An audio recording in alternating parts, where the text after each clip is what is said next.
Bonjour. Dans cet épisode, j'ai décidé de vous parler de la notion de perfection. Vous allez sûrement vous rendre compte que sur ce sujet, je vais nager à contre-courant de ce que beaucoup vous diront. Vous ferez peut-être partie des personnes qui ont un avis tout à fait différent du mien, mais quoi que vous en pensiez, j'espère que vous prendrez le temps de m'écouter pour entendre mes arguments. Si j'ai souhaité créer cette petite tribune, c'était dans le seul et unique but de partager avec vous sur le ton de la sincérité. Avant de vous en parler, je travaille sur mes idées, mais au final, je vous parle de ce que je pense et comme je le pense. Je n'y mets aucune stratégie. Je ne réfléchis pas à vous dire ce que vous aimeriez entendre, comme je ne choisis pas non plus d'être d'accord avec tout ce qu'on peut entendre ou lire. Je peux changer d'idée sur un sujet si je découvre de nouveaux éléments que je ne connaissais pas, mais j'aime me faire mes propres avis. Après, comme je vous l'ai déjà dit et je le redis pour être sûr que ce soit toujours bien clair, je n'ai pas la prétention de tout savoir ni celle d'avoir toujours raison.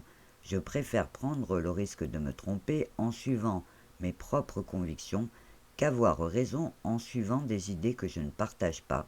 Je préfère prendre le risque de me tromper en suivant mes propres convictions qu'avoir raison en suivant les idées que je ne partage pas juste pour suivre la tendance. Si je vous dis tout cela avant de commencer à vous parler de ce sujet, c'est parce que je vais, une fois n'est pas coutume, vous raconter une expérience qui va entraîner mon premier petit coup de gueule. Vous verrez dans le temps, si vous me suivez, qu'ils sont rares. Je préfère souvent adopter le détachement quand quelque chose me dérange, mais là, vous allez le voir, ça va vraiment à l'encontre de mes principes. Donc, il y a quelque temps, je suis tombé sur une vidéo sur YouTube où un monsieur se présente comme coach de développement personnel et il aborde le sujet de la perfection en se demandant tout simplement si c'était une bonne ou une mauvaise idée de rechercher la perfection. Curieuse, j'avais très envie de l'écouter. Je ne donnerai pas son nom bien sûr, et je ne vous en dirai pas trop pour ne pas l'exposer. D'ailleurs, il n'est pas le seul à tenir ce genre de propos. Je dirais qu'à mon avis, il ne fait que suivre un nouveau mode de pensée plutôt répandu ces derniers temps sur le sujet. En résumé, il conseille de ne surtout pas chercher la perfection.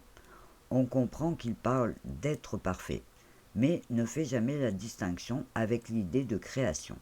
Et il argumente son choix en disant que vous aurez toujours l'impression de ne jamais être assez bien, que vous allez vous dévaloriser. Il pense qu'il vaut mieux accepter son manque de perfection et qu'il faut plutôt viser l'excellence. Je ne vais pas vous répéter tout ce qu'il a dit, mais en résumé, son idée ne me plaît pas, ni sur le fond, ni sur la forme. C'est vrai qu'il parle d'être parfait, en tant que personne, mais il aborde pourtant dans un exemple la notion de production. Et cette globalisation de la chose me dérange. Ce n'est qu'un avis personnel, bien sûr. Il explique aussi la différence entre la perfection et l'excellence. La perfection, c'est pour lui chercher le regard des autres. Alors, il vous invite à préférer rechercher votre excellence. Quand j'entends ou lis une information, j'y réfléchis et je me demande si je suis d'accord ou pas. Je peux faire quelquefois des recherches, si besoin, pour me faire une meilleure idée. C'est important de ne pas réagir à chaud, de prendre le temps de se faire son propre avis. Souvent, je ne vais même pas dire à la personne que je ne suis pas d'accord. J'estime que la personne a le droit d'avoir cet avis qui s'est fondé sur les éléments qu'elle avait, et je n'ai aucun problème. C'est juste une histoire de désaccord, chacun pense ce qu'il veut. Par contre, j'ai vraiment beaucoup de mal à écouter des pseudo-spécialistes déverser des kilos de fausses informations, jouer sur les mots et entretenir des modes ou des tendances dans le seul but d'en faire un commerce. Je ne suis absolument pas contre le coaching ni contre les formations, bien au contraire. Internet offre une multitude de possibilités pour se former, mais il faut faire très attention au niveau d'expertise de la personne que l'on écoute.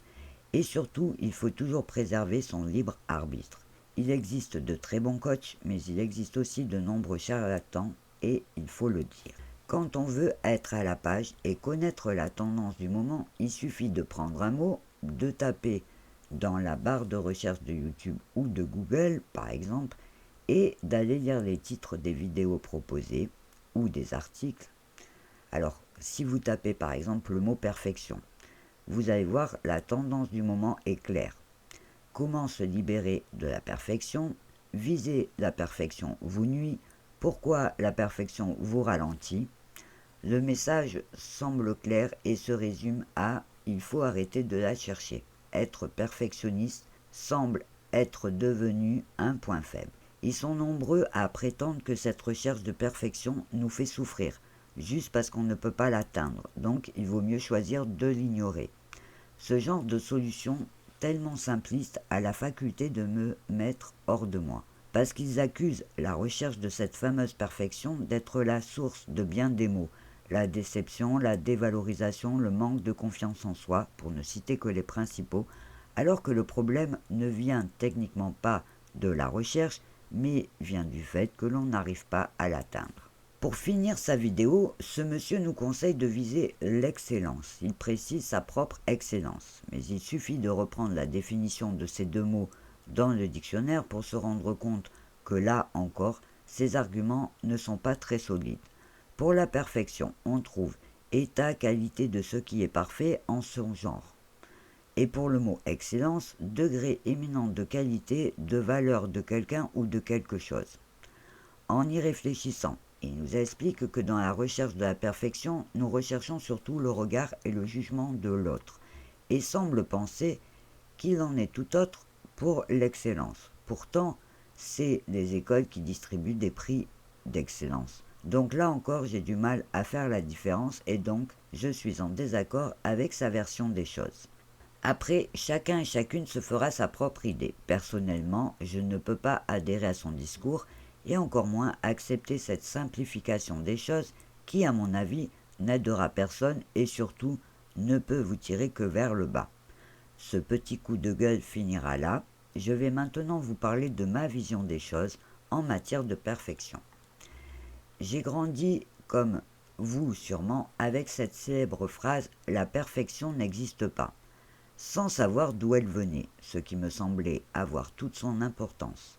J'ai donc tout simplement recherché son origine pour mieux la comprendre, et j'ai trouvé très facilement, d'abord, qu'elle est extraite d'un roman La confession d'un enfant du siècle de l'écrivain français Alfred de Musset qui a été publié en 1836.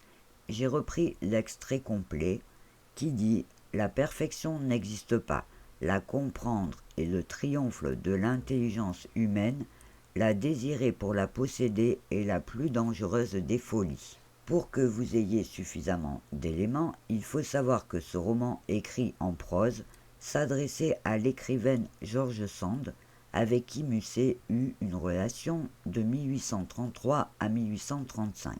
C'est un roman d'inspiration autobiographique dans lequel Musset raconte au travers de son personnage sa propre expérience en y ajoutant aussi un aspect historique puisqu'il dépeint l'état d'esprit d'une génération à cette époque.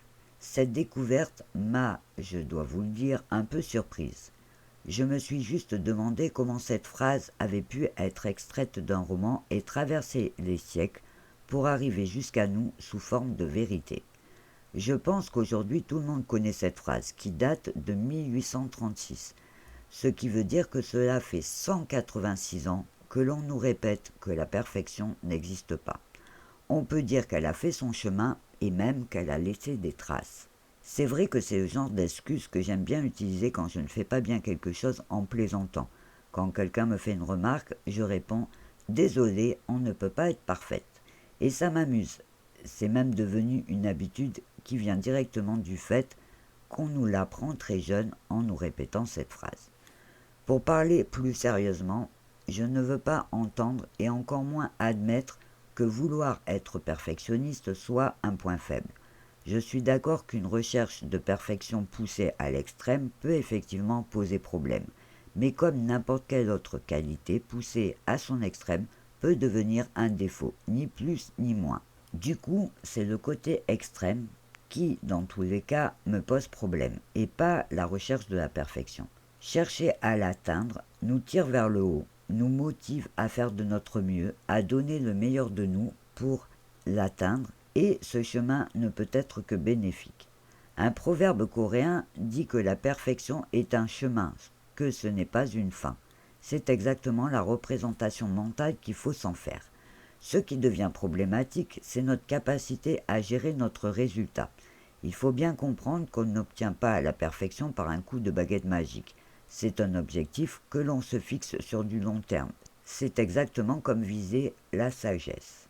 Pour mieux vous en parler et partager avec vous mon point de vue sur ce sujet, je peux m'appuyer sur mon expérience de miniaturiste, que je vous ai raconté dans l'épisode sur mon parcours créatif. Quand j'ai commencé mes premières boîtes, j'ai tout de suite choisi de tout fabriquer. On peut faire des vitrines miniatures en achetant les meubles et les objets et juste composer la scène en collant les objets. Moi, ce qui m'intéressait, c'était d'arriver à tout faire. J'en ai fait pendant 15 ans. J'y ai passé des heures et des heures. J'ai cherché les bonnes matières, les bonnes techniques, les bons outils. Et quand j'ai senti que je maîtrisais les techniques, j'ai cherché à m'approcher le plus possible de la perfection. J'ai par exemple passé plus de 2 heures à fabriquer un moulinet de pêche d'environ 1 cm avec tous les aimants qui le composent comme un vrai. Dans une exposition un jour, une dame m'a dit en regardant mes vitrines: on dit que la perfection n'existe pas, mais en regardant votre travail, on peut vraiment en douter. Elle était stupéfaite par les détails, parce que dans la miniature, c'est vraiment les détails qui font toute la différence. Avoir des lampes branchées sur les prises de mur, avoir des poignées aux fenêtres, avoir des détails de quelques millimètres qui rendent les choses plus réalistes. Léonard de Vinci a dit: les détails font la perfection, et la perfection n'est pas un détail. Ce qui soit dit en passant prouve qu'à son époque, la perfection pouvait exister. Tout ceci pour en revenir à l'idée qu'on ne peut effectivement viser la perfection qu'à partir du moment où l'on maîtrise une technique, mais que c'est cette recherche qui va nous pousser à progresser et à viser toujours plus haut en qualité de travail. Attention, je parle de cette recherche de perfection ou d'excellence dans le domaine de la création, quand on crée quelque chose, quand tout simplement on veut faire de mieux en mieux, on veut s'améliorer pour progresser, et c'est aussi un moyen de rendre les choses plus intéressantes. Maintenant, il faut être clair. Si on vise la perfection sans maîtriser la technique, il est évident qu'on ne l'atteindra pas et qu'en toute logique, on sera déçu. Il faut d'abord apprendre et pratiquer pour se diriger petit à petit vers la maîtrise du geste. Dans ce podcast, je ne vous parlerai pas de la notion d'être parfait en tant que personne, parce que cette notion de perfection est beaucoup moins objective. Comment devrait être une personne pour être parfaite? La réponse sera différente selon la pensée de chacun et chacune. Ce sera vraiment quelque chose de très difficile à définir et sans critères strictement reconnus par tous. D'ailleurs, on entend plutôt parler de développement personnel chez les personnes qui cherchent à progresser et à s'améliorer que de recherche de perfection. Je me trompe peut-être, mais de par mon expérience des ateliers que j'ai animés auprès de différents publics, je pense que cette recherche de perfection est plus liée à la création, à la production d'une œuvre par laquelle on s'exprime. Dans la miniature, ce que j'ai toujours visé, c'est l'effet réaliste de ma pièce. Dans un portrait, la perfection tiendra souvent à la ressemblance entre le modèle et la toile réalisée. Dans la production, cette recherche peut clairement s'exprimer juste avec des mots qui parleront au plus grand nombre.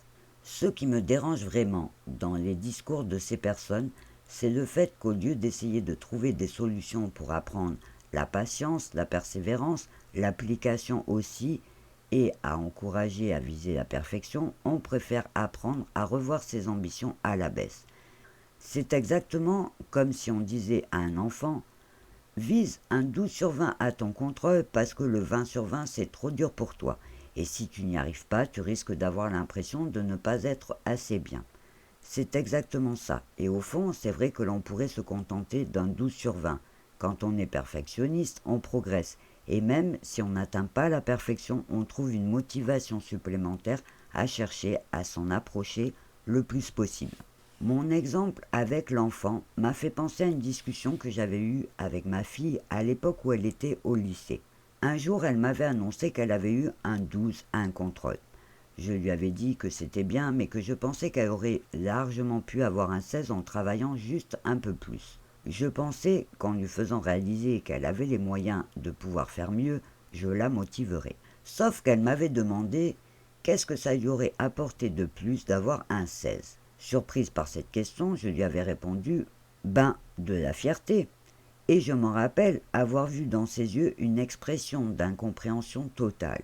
Et là, elle me dit « Ouais, du style, je te fais plaisir, mais si tu savais comme je m'en fous de ressentir de la fierté. » C'était une question d'âge, parce que moi j'étais trop fière d'avoir eu un 18 sur 20 à un examen, en tant qu'adulte, mais à l'adolescence, on ne vit pas les choses de la même façon.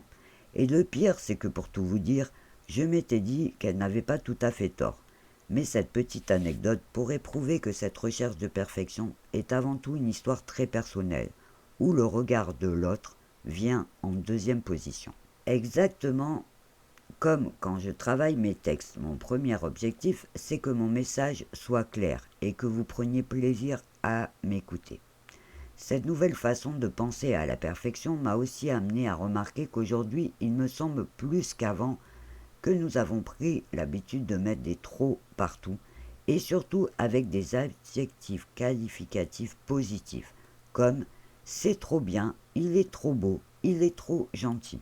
Du coup, je trouve que l'adjectif perd de sa positivité. Dire c'est très bien, il est très beau ou il est très gentil, c'est une qualité. Mais très et trop n'a pas la même signification. Si on me dit tu es très gentil, je le prends comme un compliment. Maintenant, si on me dit tu es trop gentil, ça devient une critique. À chaque fois que j'ai eu l'occasion de faire cette remarque, on m'a dit que je me faisais des idées, qu'on n'était pas d'accord avec moi, mais entre nous, je le pense vraiment. Personne ne devrait jamais reprocher à quelqu'un de chercher la perfection, et en aucun cas vous ne devriez penser que c'est une démarche négative. Si vous êtes perfectionniste, c'est une très bonne attitude qui vous permettra de persévérer face aux difficultés et d'aller toujours plus loin. Et si vous vivez mal le fait de ne pas l'atteindre, travaillez plutôt sur cette perception, parce que c'est là que se cache le vrai problème.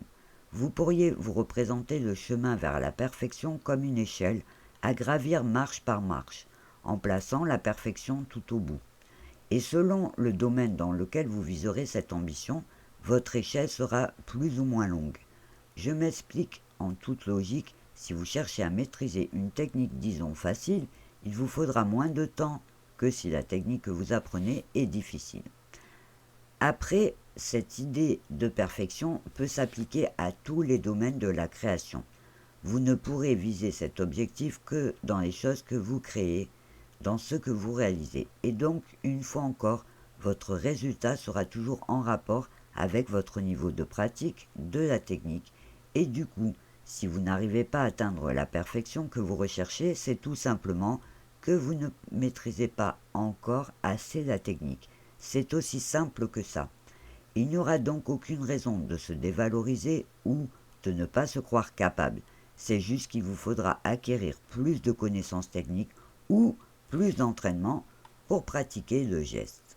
Et pour aller au bout des choses, il faut bien penser aussi que dans certains domaines, la perfection sera tout à fait liée à la représentation que vous vous en ferez. Dans l'esthétisme, par exemple, la notion de perfection sera directement liée au goût personnel de chacun et de chacune. Finalement, la vraie question à se poser serait plutôt: est-il vraiment indispensable d'atteindre la perfection pour se sentir bien, pour être fier de soi?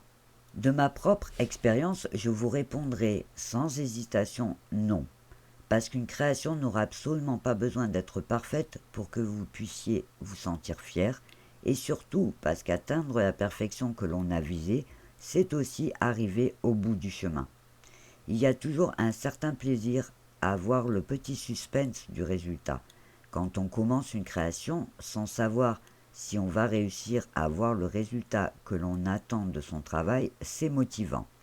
Mais quand on sait qu'on maîtrise suffisamment la technique pour être, sauf accident, plutôt sûr du résultat, eh bien pour moi, c'est beaucoup moins intéressant. D'ailleurs, c'est une des raisons principales pour laquelle j'ai choisi d'arrêter la miniature. J'ai tout simplement eu l'impression d'avoir fait le tour de la question et d'avoir perdu le côté défi. Au tout début, j'avais le plaisir de découvrir les matières, la façon de produire des objets et des meubles en miniature. Il y avait beaucoup de recherches par exemple. Il m'a fallu un moment pour trouver que le fond des barquettes de jambon faisait de superbes vitres pour une cabine de douche par exemple, que certaines barquettes individuelles de fromage faisaient de très jolis éviers de cuisine en les passant à la bombe de peinture inox ou blanche, parce que le but était vraiment que l'on ne reconnaisse pas l'objet que j'avais détourné pour créer mon petit objet miniature. Après, j'ai dû faire aussi beaucoup de recherches pour trouver les bonnes matières qui me permettraient de faire mes objets ou mes meubles, sauf qu'une fois que je n'avais plus à faire toutes les recherches, la chose est devenue beaucoup moins intéressante pour moi. Après, évidemment, chaque expérience personnelle ne peut être qu'une réflexion individuelle et ne peut donc en aucun cas représenter une généralité. Certaines personnes préféreront aller toujours plus loin dans leur pratique et pourront avoir une seule et même passion durant toute leur vie. C'est selon son caractère. L'important est vraiment de donner une juste valeur aux choses. Cherchez à toujours faire de son mieux en s'accordant le temps qu'il faut pour progresser, en visant votre perfection si ça peut vous motiver, mais n'oubliez jamais que le tout premier objectif que vous devriez viser avant le résultat, c'est de vous faire plaisir. Maintenant, s'il vous venait l'envie de viser la perfection, sachez qu'elle peut exister selon les critères que vous déciderez de lui accorder et qu'en fait, vous n'aurez absolument besoin de personne pour décider que vous l'avez atteinte ou non. Vous serez le seul ou la seule à le sentir. Pour autant, ne soyez jamais pressé de l'atteindre. Sa recherche vous amènera le plaisir de découvrir, le plaisir d'apprendre de nouvelles techniques et le plaisir de progresser. Rien ne vous assure qu'atteindre votre perfection vous procurera autant de plaisir que toutes ces différentes étapes qui représentent votre chemin parcouru. Atteindre votre perfection sera un bel aboutissement de tout ce travail accompli. Vous pourrez alors être juste très fier de vous. Pour conclure cet épisode, je vous dirai qu'en plaçant vos priorités dans le bon ordre, vous éviterez les déconvenues et les déceptions. Voilà, ce podcast est terminé, alors j'espère que vous prendrez plaisir à l'écouter et qu'il vous permettra, une fois encore, de changer votre façon de voir les choses. En attendant mon prochain épisode, je vous souhaite une très bonne semaine et je vous dis au revoir et à bientôt.